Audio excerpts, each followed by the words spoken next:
বাবা বাড়িতে সবসময় তাহি আমার স্বামী একটা দোকান করে, সে স্বামীর হাসে হাসে তাহি আমি সঠিকটা বাবা কোথাও মানে করতো খুব মনে করছে। ফোনের বিষয়টা বলতে কালকে আমি গেছিলাম, আমি গেলে তখন সবাই মিলে একত্রিত বৈঠক বসে। বৈঠকে বলছে রিপনকে যে আপনার আমরা যে রায় দিব ওই রায় আপনার মানতে হইব।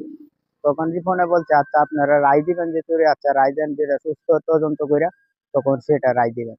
তখন ময়বুরী মিলিয়া বসে তখন তাকে বলছে যে আপনার 5 লাখ টাকা জরিমানা দিতে হইব, আর আপনার এই এলাকা থেকে যাইতে হইব। আপনি যে তুরি আপনি একটা উশৃঙ্খল সৃষ্টি করছেন।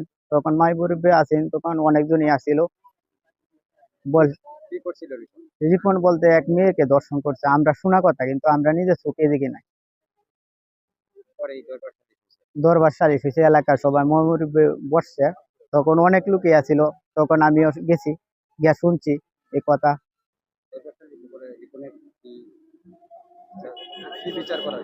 রিপনকে বিচার করা হয়েছে, এটা রিপনে বলছে আপনারা যেটা রায় দিবেন, তখন এটার উপরে আমি আর কথা বলবো না। তখন রিপনে পাওয়ায় পড়ে গেছে মাত ধরে পড়ে গেলে, তখন মাত ধরে বলছে যে আমরা আচ্ছা তুমি বসো, সুস্থ তদন্ত করিয়া তখন এটার মিটামিট করবো। তখন মাত ধরে বলছে যে 5 লাখ টাকা তোমার জরিমানা দিতে হইব, আর তোমার এলাকা থেকে যাইতে হইব, তোমার এলাকা থাকতে পারবে না। যে তুমি একবার করছো ঘটনাতে, পরবর্তীতে আবার করতে পারো, তো তোমাকে আর সুযোগ দেওয়া হইতো না।